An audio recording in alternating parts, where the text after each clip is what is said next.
दोस्तों नमस्कार। मैं शेर सिंह राणा, राष्ट्रवादी जनलोक पार्टी सत्य का राष्ट्रीय संयोजक, आप सभी को बहुत बहुत हाथ जोड़कर प्रणाम करता हूं। और जैसा कि आज वादा था 7 बजे लाइव आने का, कई लोगों ने उसमें और व्हाट्सएप पे मैसेज डाल के ये जानकारी भी हासिल करनी चाहिए कि मुद्दा क्या रहेगा भैया। तो देखिए, जिस टॉपिक पे हम लोग बातचीत करने के लिए आज इकट्ठा होने जा रहे हैं, सबसे पहले तो मैं बता दूं कि जिस तरीके से लगातार क्षत्रिय समाज के साथ घटनाएं घट रही हैं देश के अंदर अलग अलग राज्यों में, तो उससे कैसे परमानेंट छुटकारा मिले, इस बात की चर्चा के लिए हम लोग जो है आज आपस में बातचीत करना चाहते हैं। कल मेरे पास हमारे युवा के जिला अध्यक्ष हैं गवेंद्र भाई, नोएडा से, गौतम बुद्ध नगर से।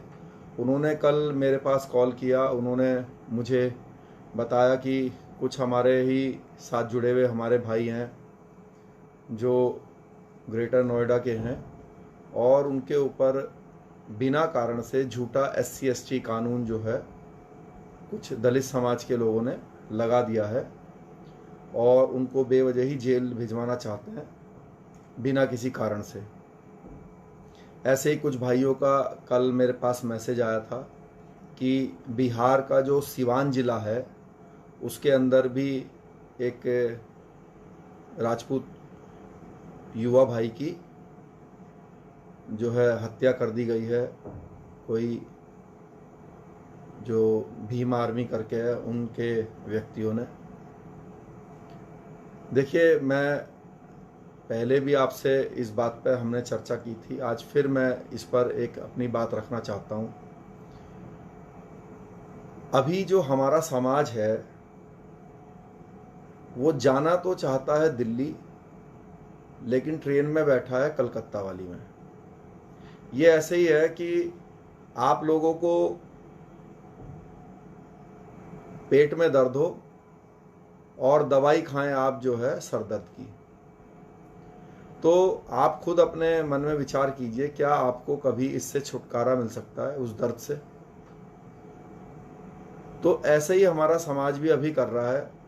आए दिन लगातार आपने देखा, अगर हम कुछ महीनों के घटनाक्रमों को नोटिस करें या 1 साल के घटनाक्रमों को नोटिस करें, तो जिस पर समाज और सामाजिक संगठन बहुत ज़्यादा एक्टिव हुए और उन मुद्दों को उन्होंने उठाया, चाहे वो हाथरस वाला प्रकरण हो, चाहे वो आगरा वाला प्रकरण हो, चाहे वो फरीदाबाद वाला हो, चाहे वो मधुबनी वाला बिहार का हो, चाहे वो बांका वाला हो बिहार से ही,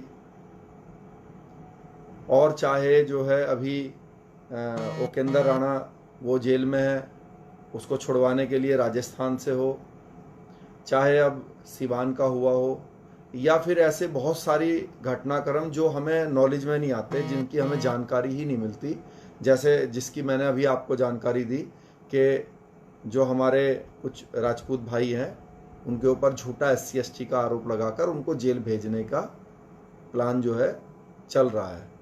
तो ऐसे पता नहीं देश में कितने लोगों को इस तरह से जो है प्रताड़ित किया जाता होगा, जिसकी हमें जानकारी ही नहीं मिलती, और नहीं मिलती तो फिर उसमें हम लोग आवाज़ भी नहीं उठा पाते। मैं जब मधुबनी गया था, और उससे पहले हमारे जो मुख्य लोग हैं पार्टी के, करीब 40-50 लोग जो है, बल्कि इससे भी ज़्यादा, बांका गए थे, और बांका जाकर जो परिवार था उसकी आर्थिक रूप से सहयोग भी किया था उन्होंने जाके। और मधुबनी में खुद गया था, और उनसे जो हमने वादे किए थे, एक हमने वादा किया था कि जब उनका जो भी क्रियाकांड होगा, जो क्रिया मतलब धार्मिक कर्मकांड होंगे गया के अंदर, उसमें हम उनका सहयोग करेंगे। तो पार्टी की ओर से हमारे जो गया के सब पदाधिकारी थे, उन सभी भाइयों ने मिलकर उनकी जितनी सहायता हो सकती थी वहाँ पर की, और उस कार्यक्रम में मैं भी शामिल था।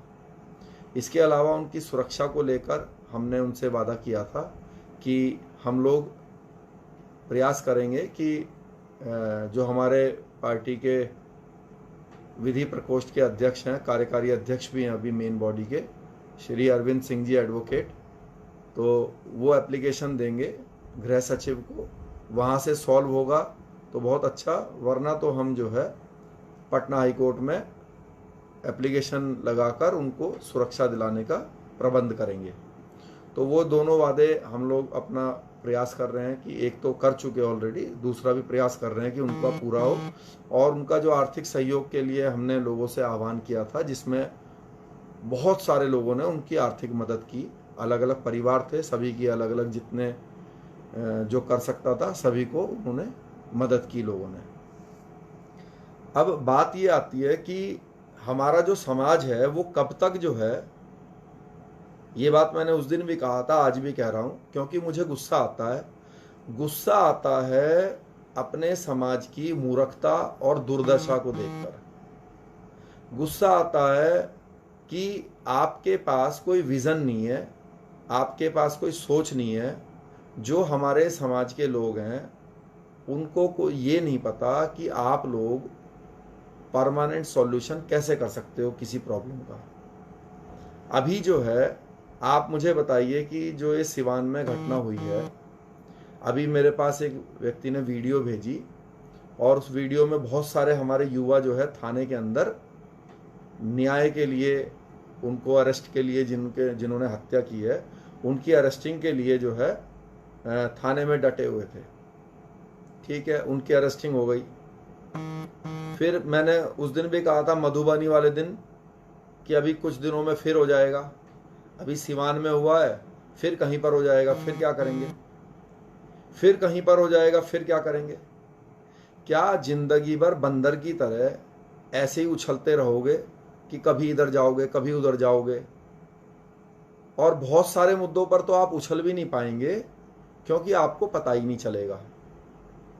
तो अगर आपको ये उछलना बंद करना है और प्रैक्टिकली आपको हल चाहिए, देखिए अभी जो वहाँ युवा इकट्ठा हुए हैं किस लिए हुए हैं कि उनको अरेस्ट कर लिया जाए। एक तो हमारा जो समाज के युवा हैं, जो साथी हैं हमारे, उनको ये समझ नहीं है कि आप मुद्दे पर टिके रहें या किसी मुद्दे से हट जाएं। अभी आप देखिए बहुत सारे युवा वहां पे इकट्ठा हुए हैं, हो सकता है कि वहां पे हो हंगामा हो और उनके ऊपर लाठीचार्ज हो जाए, और हो सकता है उनके ऊपर मुकदमेबाजी भी हो जाए। फिर हमारा ध्यान क्या होगा? असली मुद्दे से भटककर उनको जेल से छुड़वाने में लग जाएगा। तो अब असली मुद्दा, अभी पीछे जो हाथरस में युवा बंद थे उनको छुड़वाने के लिए हमारे कुछ साथी वहां पर वो धरना प्रदर्शन और वो सब करने गए थे, उनको छुड़वाने गए थे, खुद ही अरेस्ट हो गए। जब खुद अरेस्ट हो गए तो फिर उनको छुड़वाने के लिए पहल की गई। अब समाज ने सोचा कि उनको जो छुड़वाने गए थे उनको छुड़वाकर ही समस्या का हल हो गया, लेकिन ऐसा तो नहीं है। जिन लोगों को छुड़वाने गए थे, जो बेचारे बेवजह SC/ST कानून में जेल में बंद हैं, वो तो जेल में ही है ना अभी भी।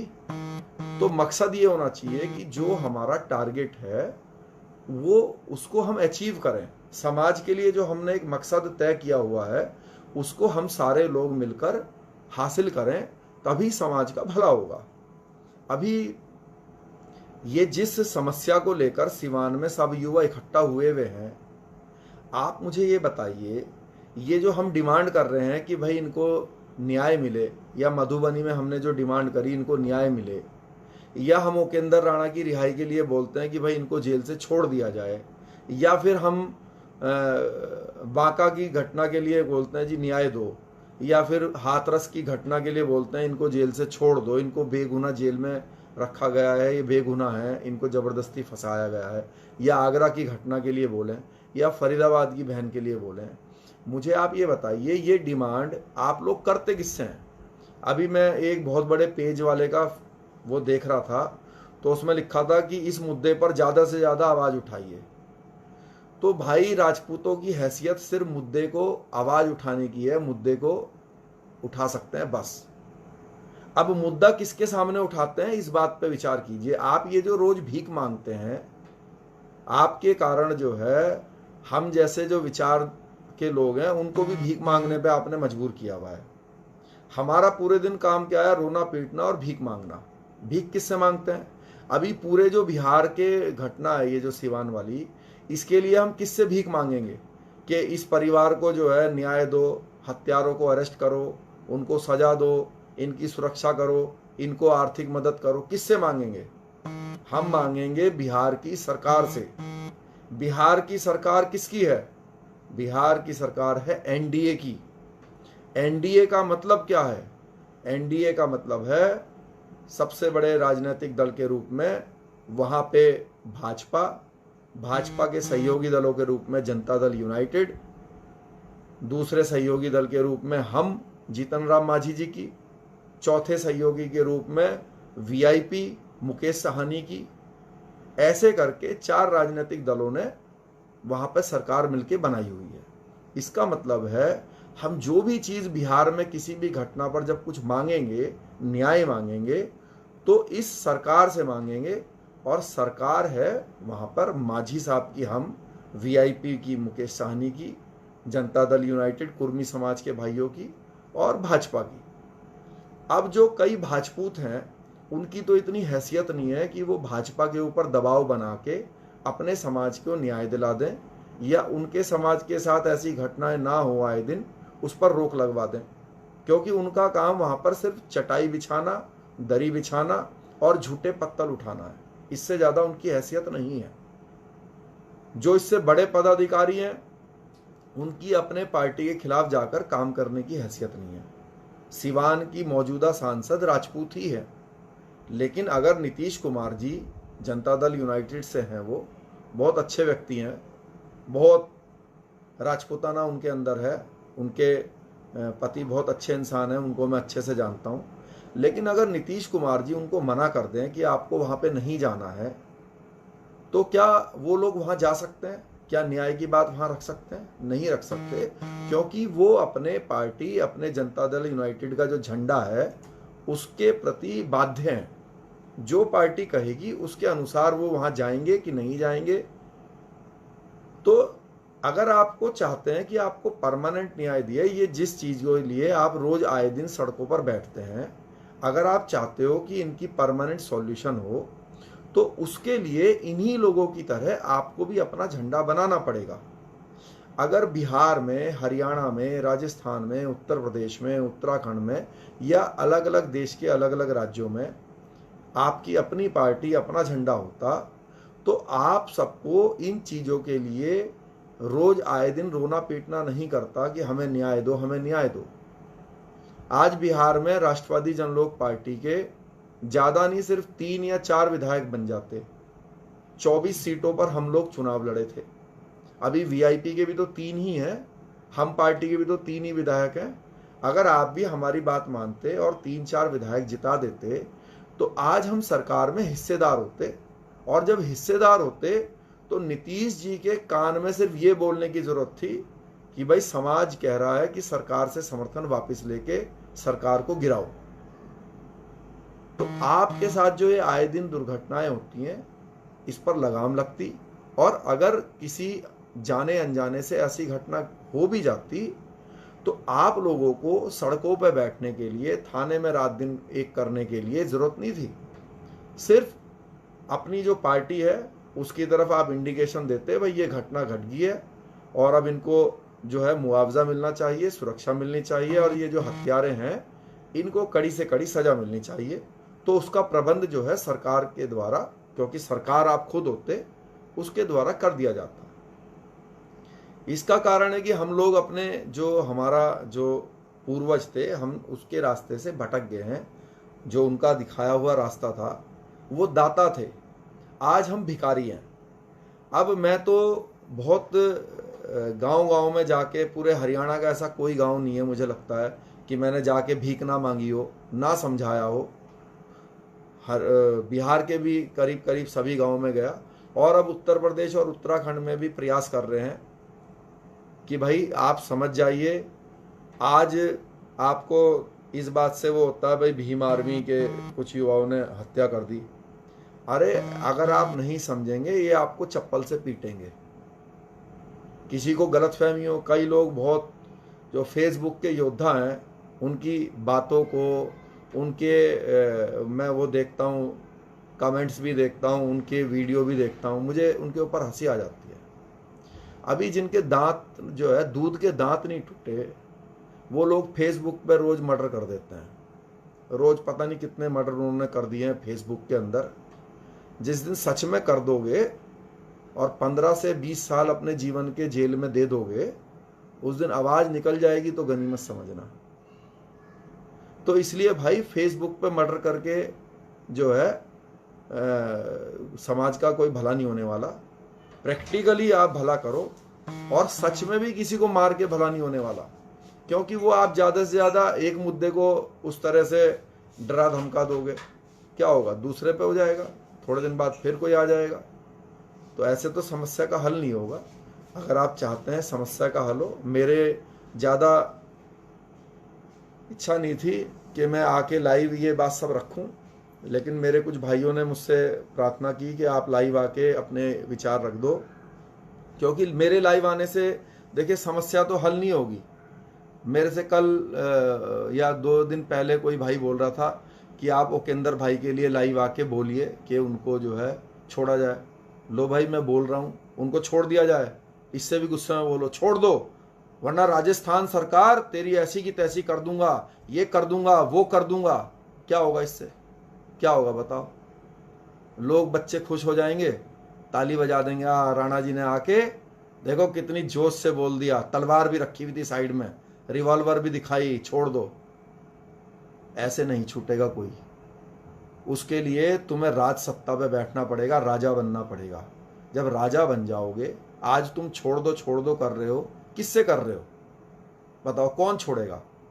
अरे भाई उसको बंद किसने किया? सरकार ने बंद किया ना, सरकार करती है ना। पुलिस किसके अंडर में है? सरकार के है ना। तो सरकार बनो ना।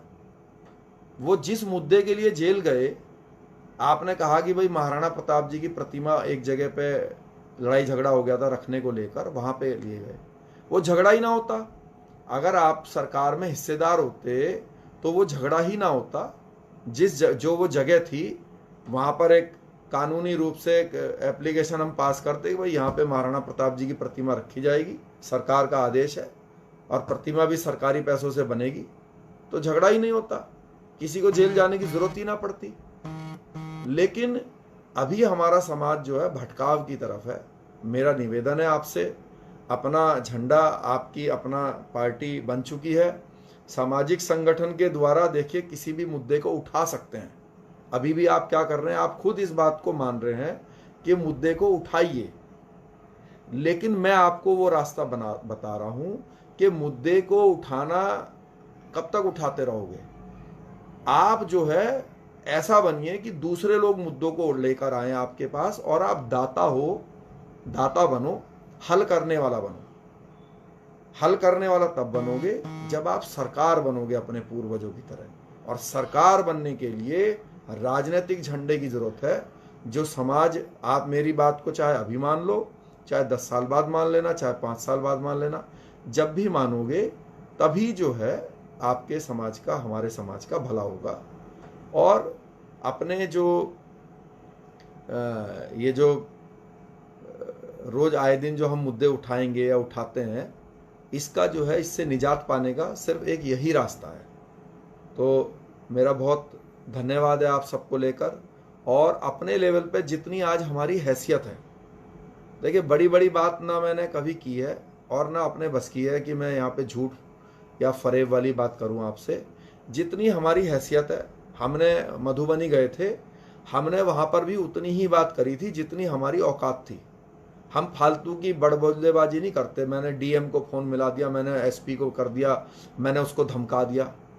अरे कोई कुत्ता नहीं डरता, धमका दिया, डरा दिया, 4 डंडे मार के तुम्हें भी बंद कर देंगे, अकल ठिकाने आ जाएगी। और अगर किसी को गलतफहमी हो तो कोई मुद्दा परमानेंट हल किया हो उसको मुझे बता दें। मेरे को 4 साल हो गए जेल से छूट के आए हुए, मुझे तो कोई ऐसा मुद्दा नहीं दिखा। आप सोचिए, समाज जो है लाखों की संख्या में इकट्ठा हुआ था जो आनंद पाल एनकाउंटर हुआ था उसको लेकर। क्या हुआ उसका परिणाम बताइए? उन पुलिस वालों को क्लीन चिट मिली, उन पुलिस वालों को इनाम मिला, और जो वहां इकट्ठा हुए थे उनके ऊपर मुकदमा लगा। तो सॉल्यूशन तो नहीं हुआ, जबकि वो मुकदमा किसने लगाया? समाज के लोगों के ऊपर। उनको क्लीन चिट किसने दी? सरकार ने। सरकार से मतलब सरकार के एक अंग ने। कौन होता है? पुलिस, सीबीआई, ये सब सरकारी अंग ही तो हैं। तो सरकार बनो। मैं आपको जो रास्ता बताना चाह रहा हूं, बता रहा हूं, वो सरकार बनो। और ये जो मुद्दे आप लेके आते हो ना, अभी जब बिहार में चुनाव लड़ रहे थे तो बहुत राजपूत बोलते थे आएगा तो मोदी ही। अब भाजपूतों से मेरा निवेदन है कि मोदी से कहें कि बचाए जो राजपूतों के ऊपर आए दिन जुल्म हो रहे हैं। हरियाणा में जब घूमते थे तब भी बोलते थे आएगा तो मोदी। अब आ गया, कहते थे कि जी ये जो अगर हमने बीजेपी को वोट नहीं दी तो भाई साहब ये जो हमारे जो ये जाट भाई हैं ये आ जाएंगे सत्ता में और ये तो बहुत परेशान करेंगे फिर। तो भाई अभी बीजेपी ने आपके मुंह पर लात मार के अभी जो जाट भाइयों की पार्टी है जेजेपी, उसी से गठबंधन करके सरकार बनाई हुई है। रोक लेते तुम? है हैसियत रोकने की? नहीं है ना। तो इसीलिए आप भी अपनी पार्टी, अपना झंडा बनाइए, जो कि बन चुका है, आपके लिए बना है। मैं आपसे वादा करता हूँ हमारा साथ दीजिए। ये जो आए दिन की जो समस्या है इसको हम परमानेंट ख़त्म कर देंगे। और अगर जाने अनजाने कोई घटना घट भी गई तो आपको सड़कों पर बैठने की ज़रूरत नहीं पड़ेगी। घटना घटेगी और उसको न्याय मिलेगा, उसको उसका अधिकार मिलेगा। और जिसने वो घटना घटित करी उसको जो ऐसा सबक सिखाएंगे कि उसके 4 पुश्ते भी याद रखेंगे कि किनसे पाला पड़ा। इसलिए राष्ट्रवादी जनलोक पार्टी के ऊपर विश्वास कीजिए। ये आपके लिए बनाई गई है। जब बनाई थी उससे पहले मैं सामाजिक कार्यक्रमों के अंदर जाता था। अगर मुझसे कई लोगों ने कहा जी आप सामाजिक संगठन बना लेते, क्या होता? मैं बना लेता, अभी भी बना लेता। चलो क्या कर लूँगा सामाजिक संगठन बना के? आप ही की तरह जिंदगी भर भीख मांगता रहूँगा, मुद्दे उठा उठा के। कभी हाथरस में बैठा मिलूँगा, कभी जो है सिवान में, कभी दरभंगा में, और कभी जो है मधुबनी में, कभी बांका में, या कभी हरियाणा के किसी उसमें, या कभी उत्तर प्रदेश में कहीं मांगता रहूँगा जी न्याय दे दो, न्याय दे दो।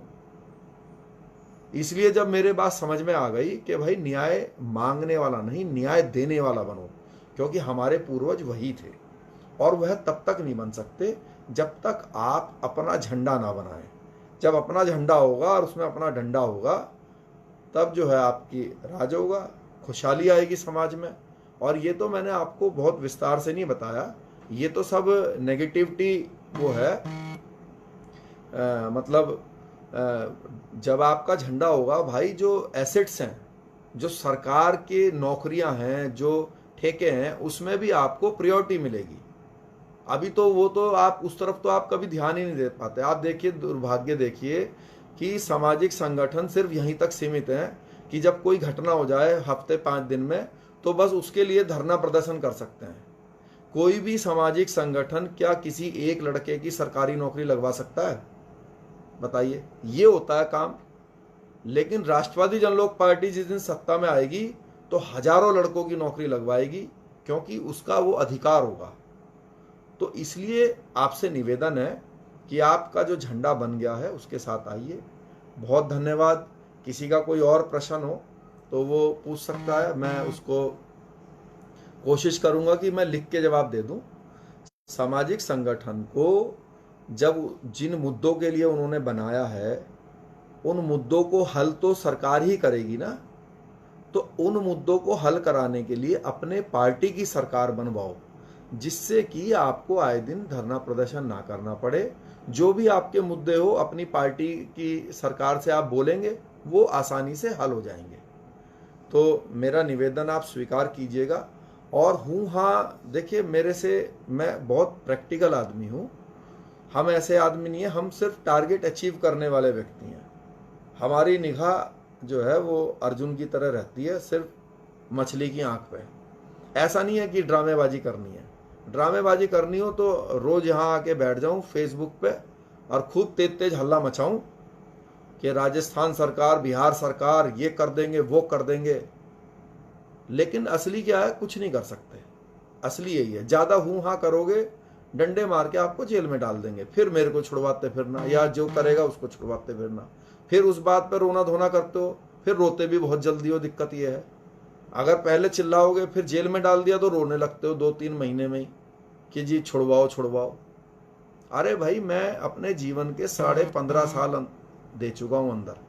2-2 महीने की तो तारीख मिलती थी मुझे, ठीक है नहीं। कोर्ट में जाते थे तो जज साहब बताते थे आज तो वकील साहब नहीं है, दूसरे महीने जाते थे तो बोलते थे आज तो जज साहब नहीं है, तीसरे महीने जाते थे तो हमारा खुद के वकील नहीं है, चौथी बार जाते थे तो लाइट नहीं है, और 1 साल बीत जाता था।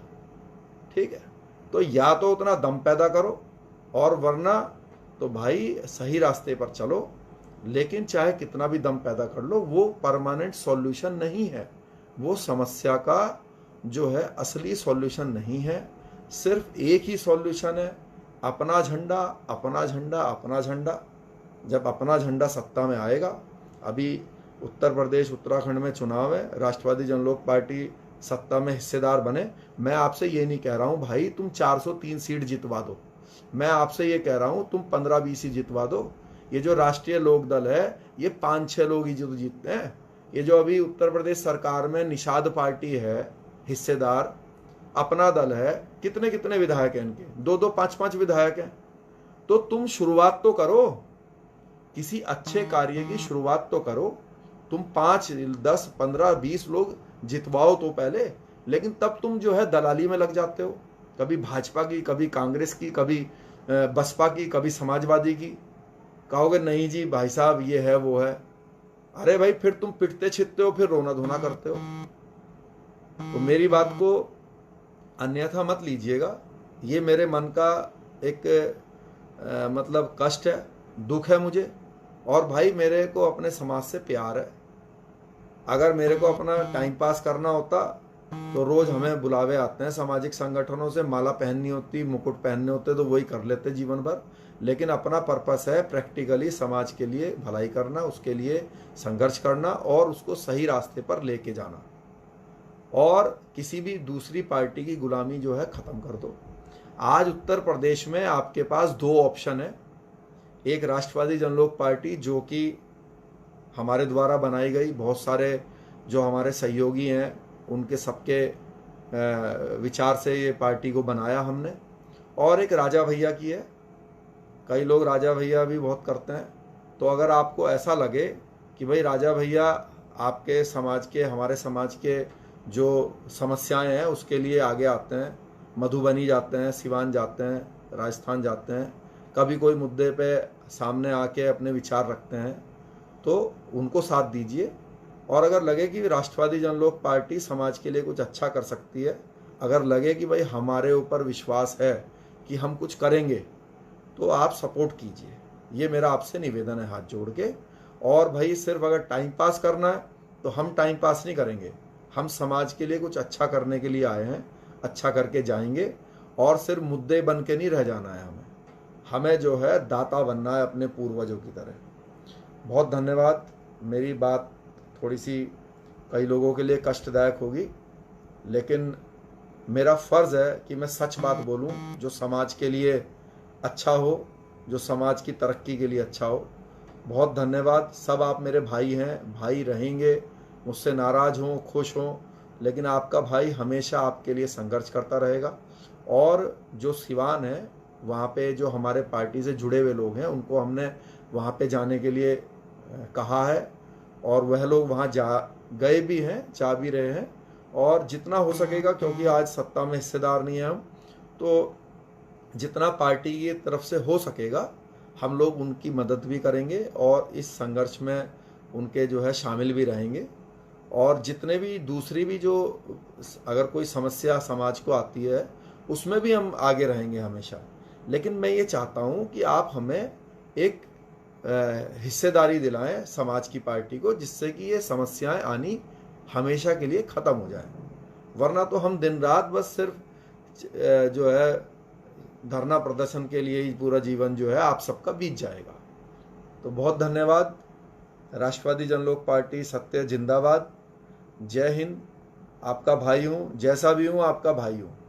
आपके लिए तन मन धन से समर्पित हूँ, जितनी अपनी हैसियत है। अपने जीवन के सारे 15 साल जमीन पर सो के आपके लिए दिए हैं, आगे भी दूंगा। चाहे किसी भी प्रकार से मेरे समाज को मेरी ज़रूरत हो, हमेशा के लिए खड़ा हूँ मैं। और जब मौका मिलेगा तो काम ऐसा करके दिखाएंगे जिसकी आपने कभी कल्पना भी नहीं की होगी। बहुत धन्यवाद आपका, बहुत बहुत आभार। नमस्कार, जय हिंद।